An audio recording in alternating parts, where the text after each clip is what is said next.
Saya Yuni Dwi Lestari. Saya Fitri Agaya.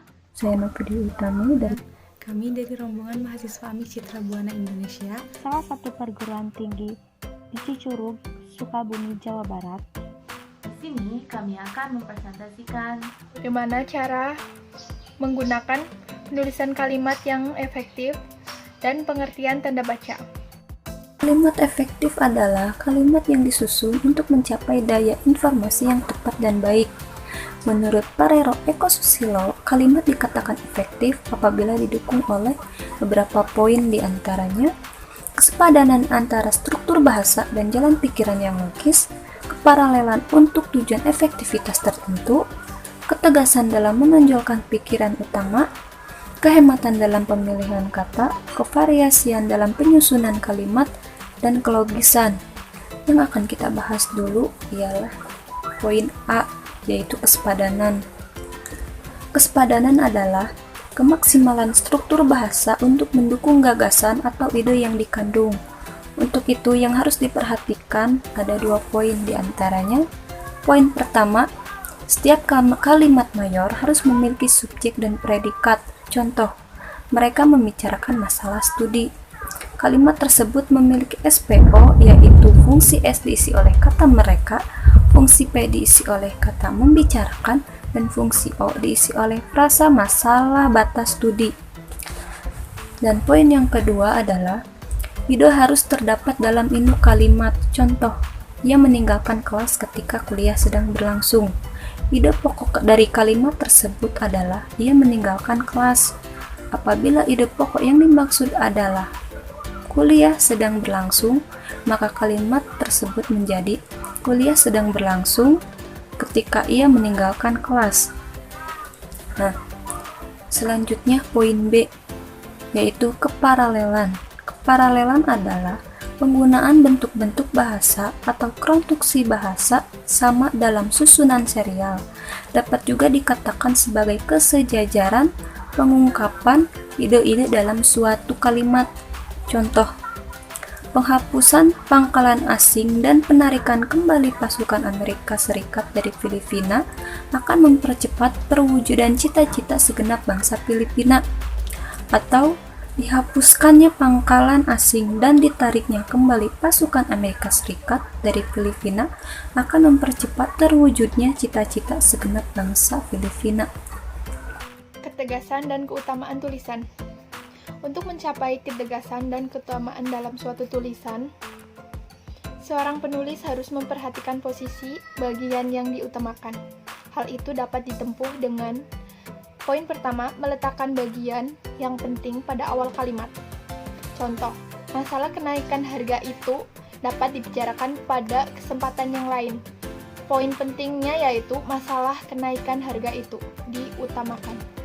Atau pada kesempatan yang lain, masalah kenaikan harga itu dapat dibicarakan. Kata pada kesempatan yang lain itu adalah poin penting. Poin kedua, mengulang gagasan yang penting. Contoh, untuk menambahkan iklim yang sejuk di negara kita, maka perlu kesadaran moral, kesadaran politik, kesadaran agama, kesadaran bermasyarakat, dan kesadaran berbudaya. Poin ketiga, mempertentangkan gagasan yang satu dengan yang lain. Contoh, perusahaan menghendaki perbaikan secara menyeluruh, bukan setengah-setengah. Jadi poin utama yaitu secara menyeluruh dan bukan setengah-setengah. Poin keempat yaitu menekankan gagasan yang penting dengan partikel lah. Contoh, kitalah yang bertanggung jawab atas kejadian itu. Jadi ditambahkan dengan partikel lah. D. Kehematan dapat ditempuh dengan cara dalam menyusun tulisan kalimat ilmiah. Diharapkan seorang penulis dapat berhemat dalam pemakaian kata, frasa, atau bentuk bahasa yang lain. Kehematan ini menyangkut gramatikal dan makna kata. Contohnya, mereka naik pentas begitu mereka tiba. Ada pengulangan subjek. Contoh yang kedua, mereka naik pentas begitu tiba. tanpa pengulangan subjek. Jadi yang benar yaitu mereka naik pentas begitu tiba tanpa pengulangan subjek. Kedua, menghindari kata hari, tanggal, bulan, dan tahun dalam hubungannya dengan nama hari, tanggal, bulan, dan tahun. Contoh, pemberontakan itu meletus pada tanggal 30 bulan September tahun 1965. Kalimat di atas diperbaiki sebagai berikut. Pemberontakan itu meletus pada 30 September 1965. 3. Menghindari pemakaian kata yang berlebihan atau kata-kata yang memiliki makna sama. Contoh, kita harus belajar dari Jepang agar supaya dapat maju dan berkembang. Kalimat di atas diperbaiki menjadi sebagai berikut. Kita harus belajar dari Jepang agar dapat maju dan berkembang. Atau, kita harus belajar dari Jepang supaya dapat maju dan berkembang. Variasi. Untuk membuat kalimat yang tidak monoton dan menjemukan, diperlukan adanya variasi. Pertama, variasi penggunaan kata. Contoh, pembicaraan itu membicarakan kenakalan mahasiswa. Itu monoton ya. Diubah menjadi pembicaraan itu membahas kenakalan mahasiswa. Kedua, variasi dalam pembukaan kalimat. Pertama, rasa keterangan tempat atau keterangan waktu diletakkan di awal kalimat. Contoh, dari desa yang terpencil ia merantau ke Bandung. Kedua, penggunaan frasa verbal.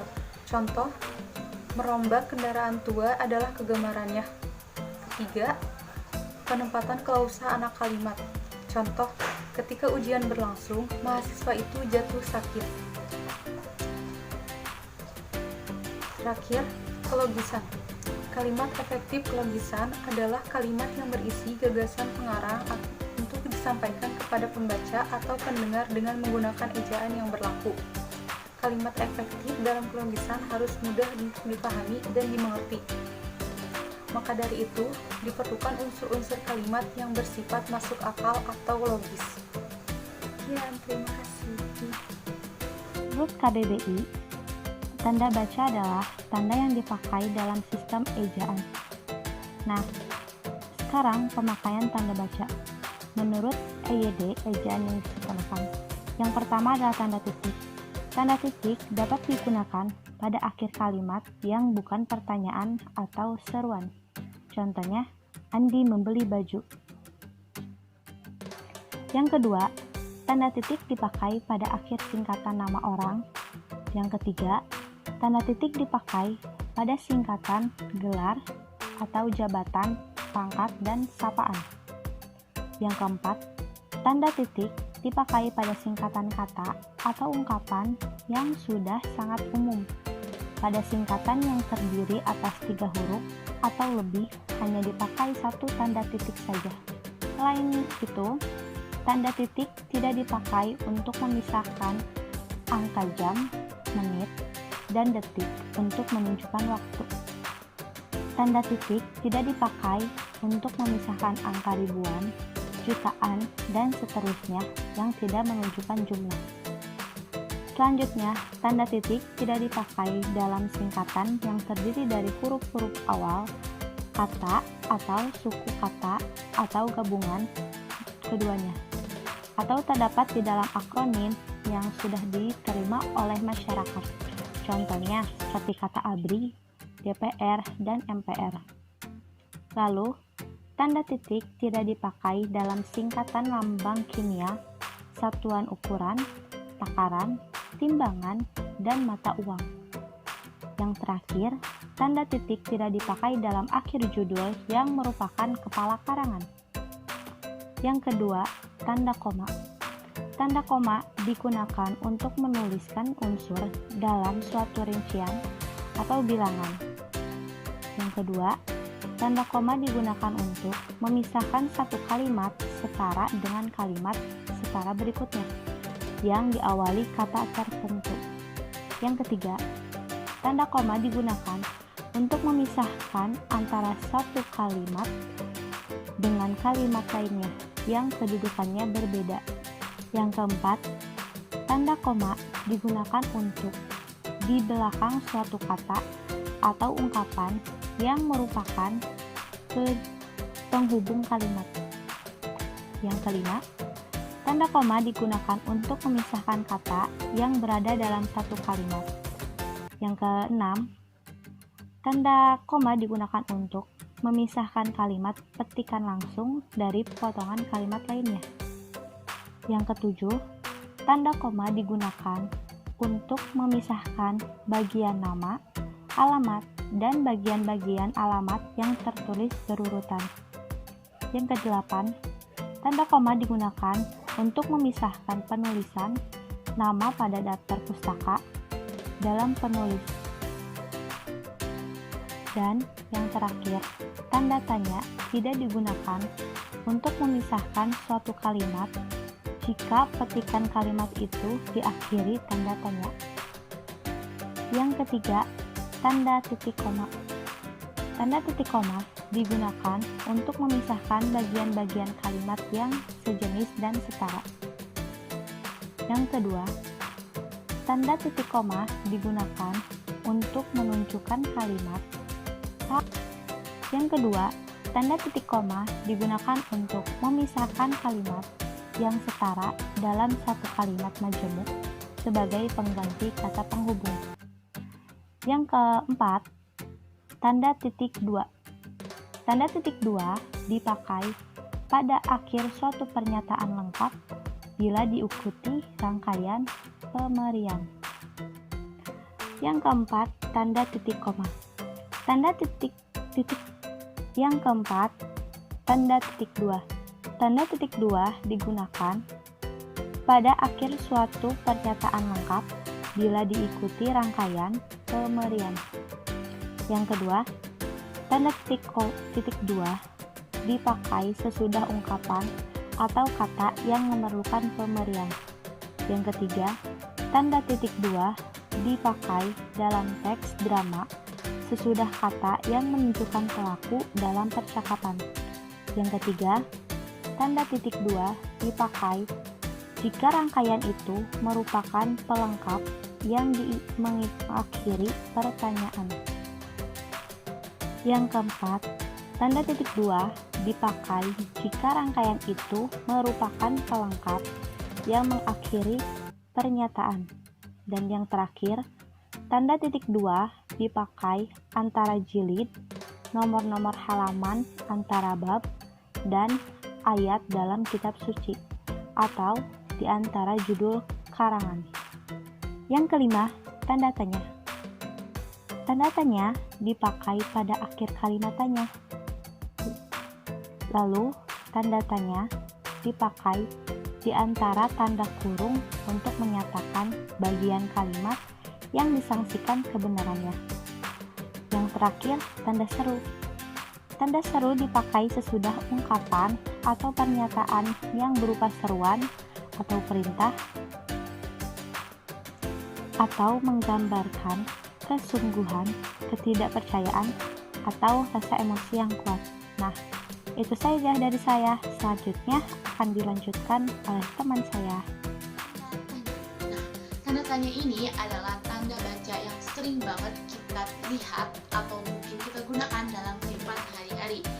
Tanda tanya bisa digunakan pada beberapa pernyataan. Yang pertama, kalimat tanya berupa kalimat yang ada unsur bertanyanya tidak jelas kan? Contoh, kamu mau kemana?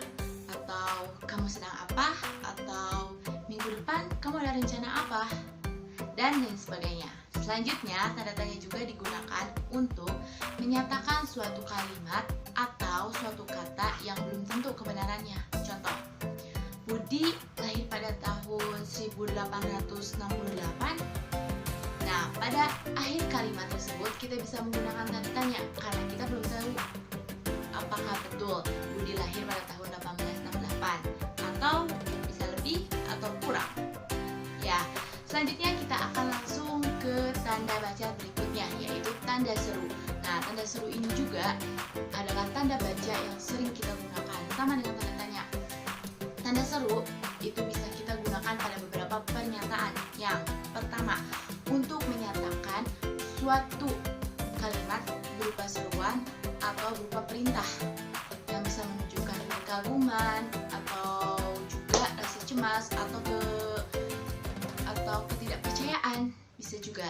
Nah, contoh, wah, anak itu sangat hebat, atau cepat sekarang kamu bersihkan kamar itu, atau bisa contoh lainnya. Nah, selanjutnya kita akan lanjut tanda kurung. Tanda kurung merupakan tanda baca yang sering banget kita lihat di buku fiksi, non-fiksi, atau karya ilmiah atau buku lainnya.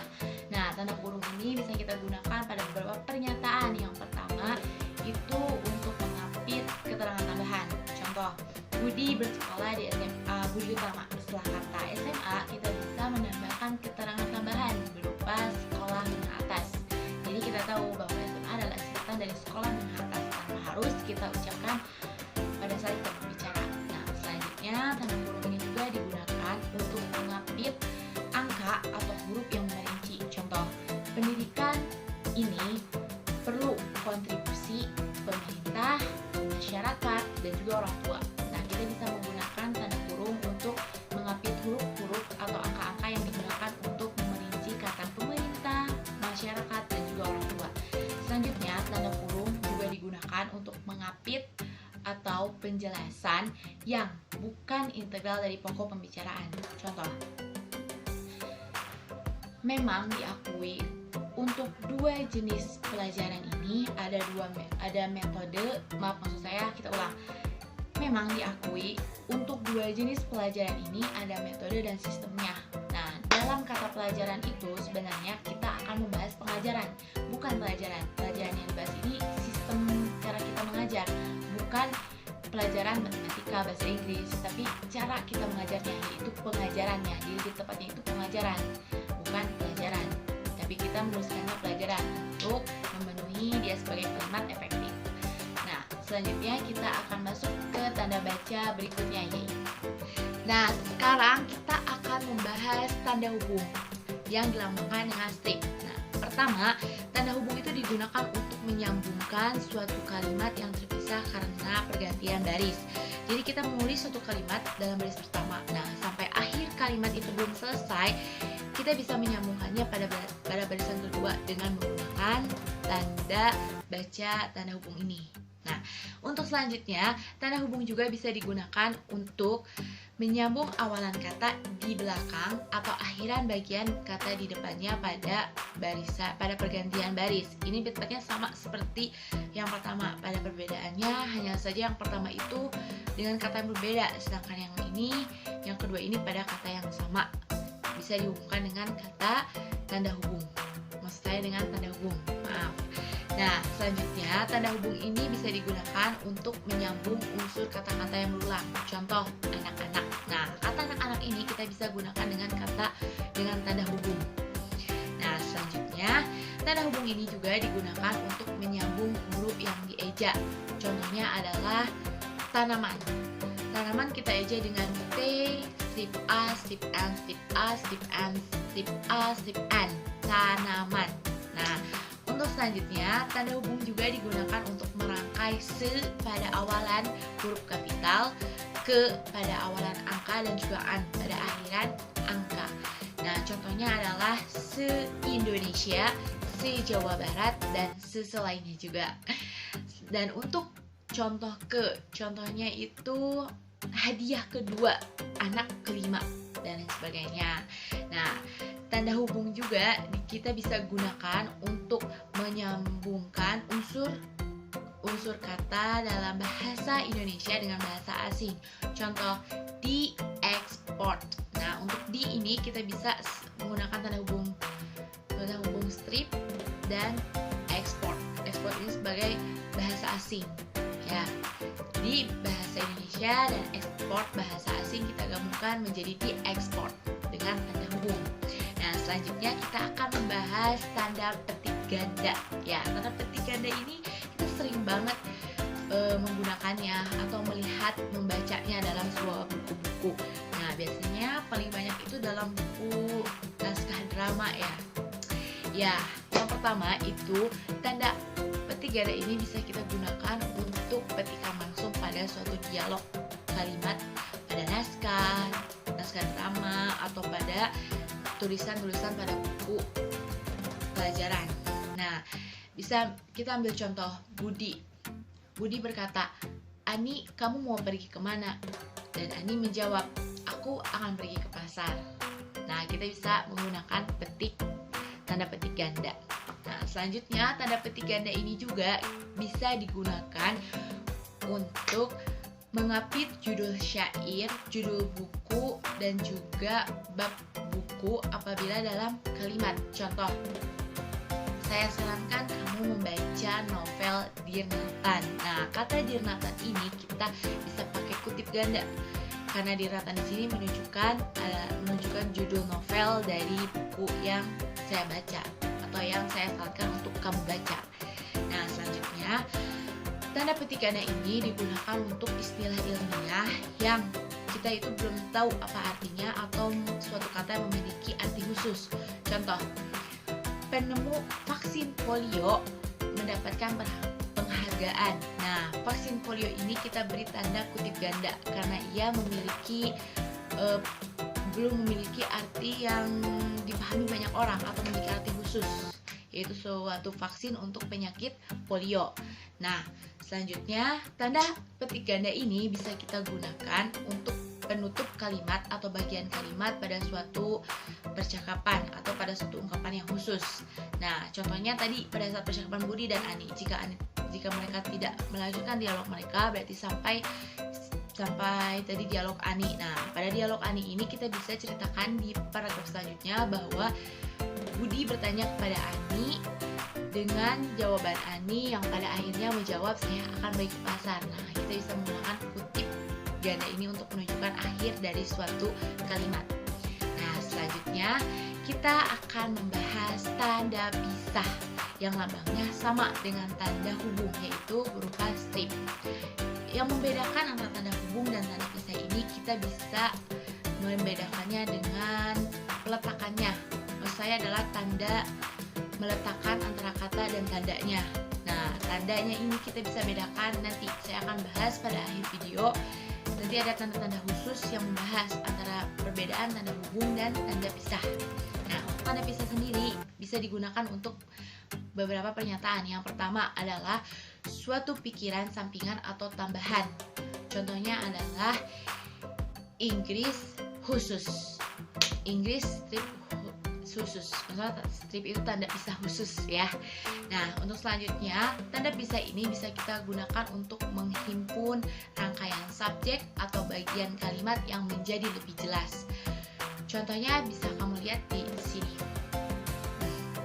Nah, untuk selanjutnya tanda pisah ini bisa kita gunakan untuk menyambungkan antara dua bilangan yang berarti sampai dengan, atau bisa dua tempat yang berarti ke atau sampai. Contohnya adalah 1998 strip 2000 yang artinya 1998 sampai dengan 2000, tahun 2000. Nah, untuk ke misalkan Medan strip Jakarta artinya adalah Medan ke Jakarta atau Medan sampai Jakarta. Nah, selanjutnya tanda pisah ini bisa kita gunakan untuk menyatakan suatu ringkasan. Selanjutnya kita akan membahas tanda petik tunggal. Nah, tanda petik tunggal ini merupakan tanda baca yang sering kita juga lihat ya, sering kita tulis mungkin gunakan dalam kehidupan sehari-hari kita. Nah, untuk tanda petik tunggal ini biasanya kita gunakan untuk yang pertama adalah untuk mengapit petikan yang terdapat pada petikan ganda. Untuk contohnya kalian bisa lihat di sini. Nah, selanjutnya tanda petik tunggal ini digunakan untuk terjemahan atau penjelasan sebuah kata atau ungkapan asing. Contohnya kalian bisa lihat di sini. Teriak-teriakan binatang dan orang primitif oleh Hood disebut laut Gebarden gerak-gerik bunyi. Nah, untuk kita bahas adalah tanda ulang atau dalam tulisan itu menggunakan angka 2.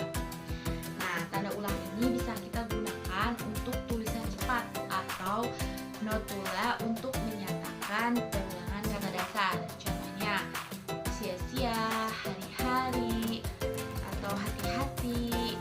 dan lain sebagainya. Nah, selanjutnya tanda baca yang kita akan bahas yaitu tanda penyikat atau apostrof atau kutip satu.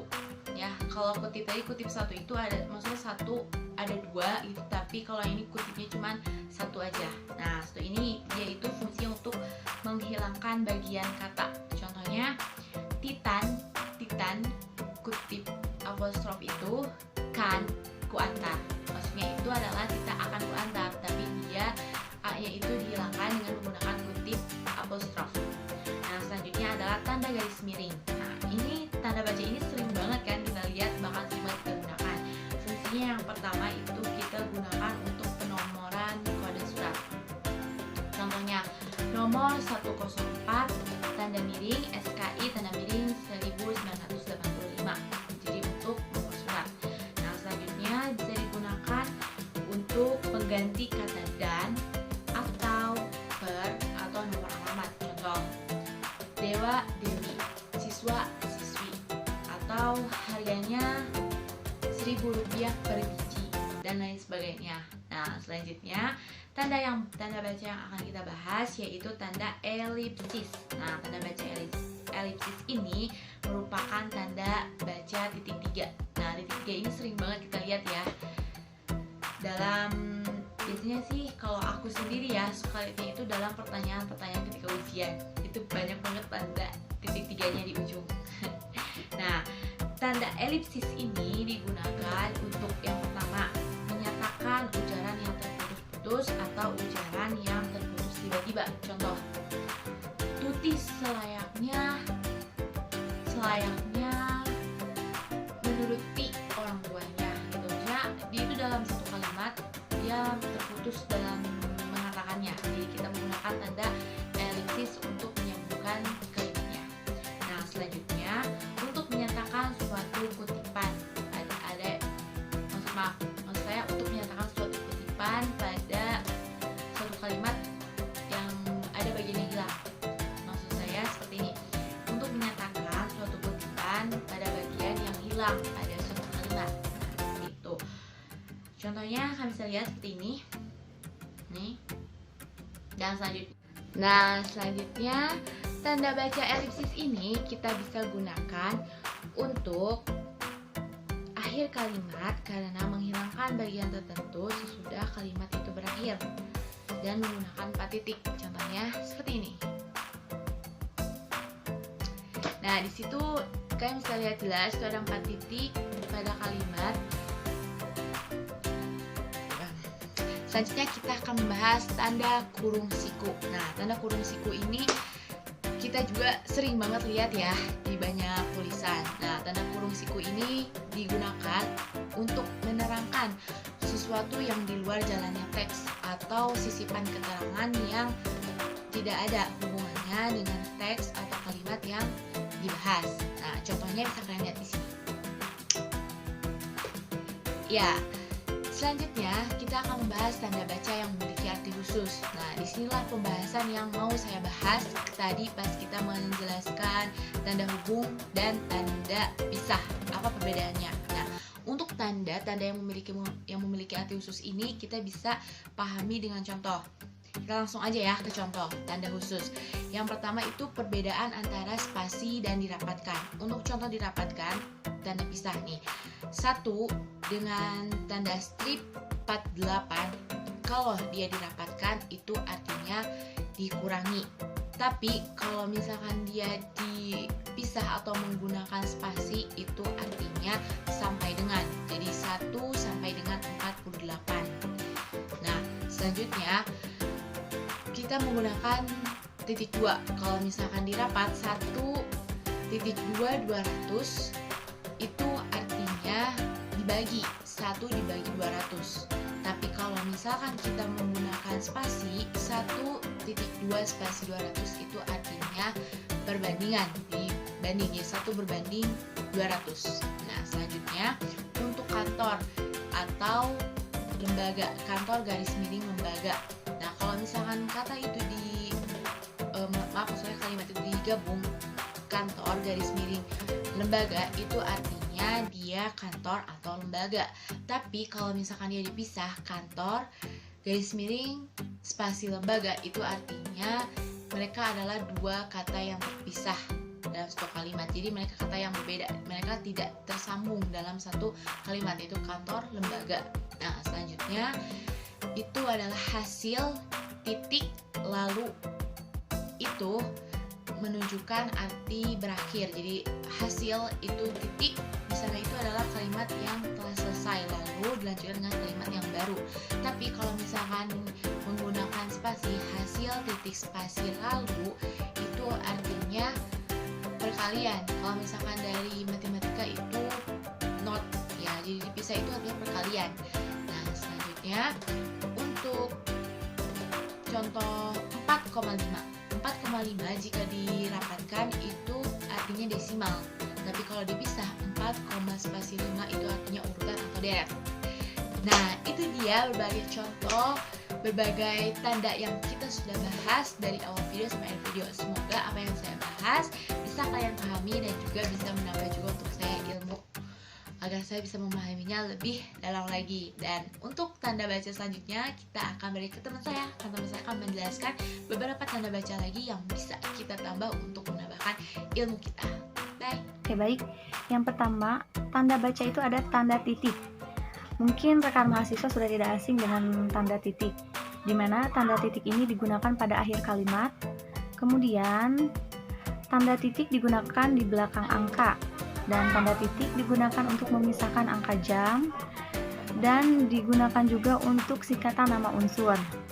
Dan yang terakhir, tanda titik juga digunakan untuk akhir judul atau anak judul. Kemudian setelah tanda titik, ada tanda titik terangkat, di mana tanda titik terangkat ini digunakan untuk menulis air dalam senyawa. Kemudian tanda titik terangkat digunakan untuk menunjukkan perkalian sebagai pengganti tanda X. Setelah tanda titik, terdapat juga tanda koma.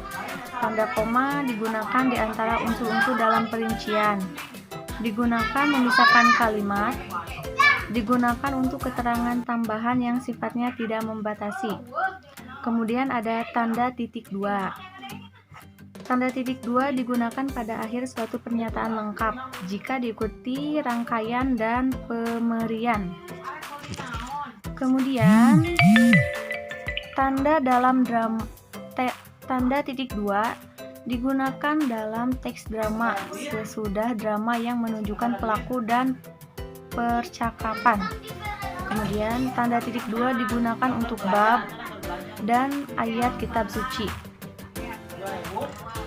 Selanjutnya ada contoh tanda baca yang salah pada media cetak.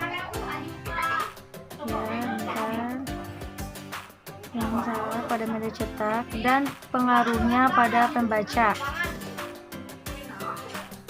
Di sini ada selama 18 tahun dia tetap bertahan bersama The Gunners, julukan Arsenal. Seharusnya selama 18 tahun dia tetap bertahan bersama The Gunners, julukan Arsenal.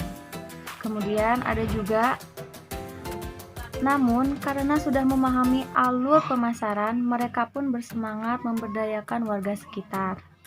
Yang seharusnya, namun karena sudah memahami alur pemasaran, mereka pun bersemangat memberdayakan warga sekitar. Jadi antara yang kalimat pertama dan kedua itu ada jedanya memakai tanda koma. Jika tidak memakai tanda koma, maka pembacaannya tuh langsung tidak jelas. Dan kemudian di sini ada dampak yang timbul dalam pemakaian tanda baca.